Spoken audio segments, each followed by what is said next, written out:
سلام بچه‌ها، امیدوارم حالتون خوب باشه. یه سایت جدید میخوام بهتون معرفی کنم که از این سایت شما میتونید با دیدن تبلیغات درآمد داشته باشید. این فضای سایت هستش که اول از همه که وارد میشید اینجا یه اسم ازتون میخواد، نام خانوادگی، شماره تلفن، رمز عبور و ثبت نام رو میزنید. کد معرفی اگه وارد کردید خوبه، اگه وارد نکردید عیب نداره. میتونید کد معرفی خودتون رو توی کامنت ها بفرستید تا بقیه ببینن و از اونجا کد دعوت شما رو بزنن. من از قبل ثبت نام کردم، الان وارد سایت میشم.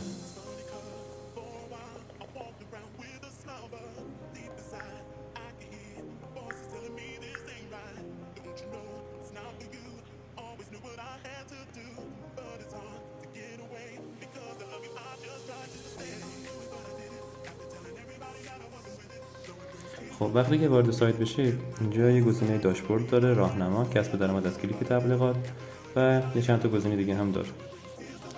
ما با این بخش کار داریم. اول روی وارد این بخش میشیم. اینجا یه سری تبلیغات رو برای شما میاره که با کلیک کردن روی این گزینه میتونید اون مقداری که بهتون میده رو دریافت کنید.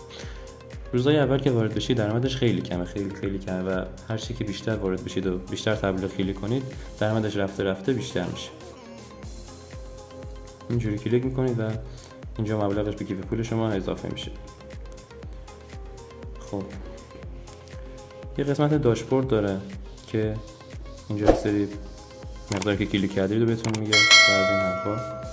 اینجا یه سری چیزا داره برای خرید که اینا رو شما بخرید بهتون تبلیغات بیشتری نشون میده و میتونید تبلیغات بیشتری رو ببینید که من تا اینجاش خریداری کردم و این چند تا از این اول که هر کدومش 5000 تومانه و از اینجا به بعد 10000 تومان تا 40000 تومان میره و شما میتونید اینا رو فعال سازی کنید و تبلیغات بیشتری دریافت کنید. قسمت راهنما هم که یه توضیحاتی بهتون داده، چیز خاصی نداره.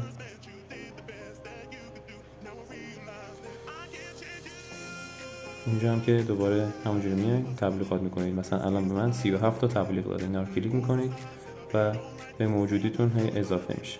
اینجا موجودی من رو زده. برای برداشت هم شما میایید روی قسمت کیف پول من، از اینجا میایید روی خانه همینجا میزنید، روی گزینه داشبورد میزنید و میگم که بیایید پایین‌تر. اینجا مجموع درآمدتون رو زده و از اینجا برداشت درآمد رو میزنید. اول این گزینه رو میزنید یا از اینجا میزنید که یه راست به کیف پولتون، به حسابتون واریز بشه. این گزینه رو میزنید و فعلا که تا 15 فروردین بسته است، ولی خب بعدا میتونید برداشت کنید.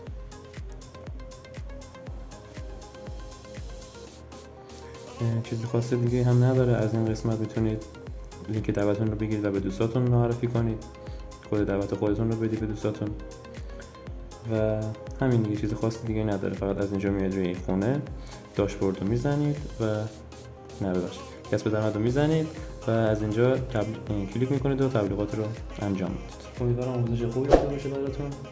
ممنون میشم این ویدیو رو لایک کنید، چنل رو سابسکرایب کنید و یه کامنتی هم بذارید.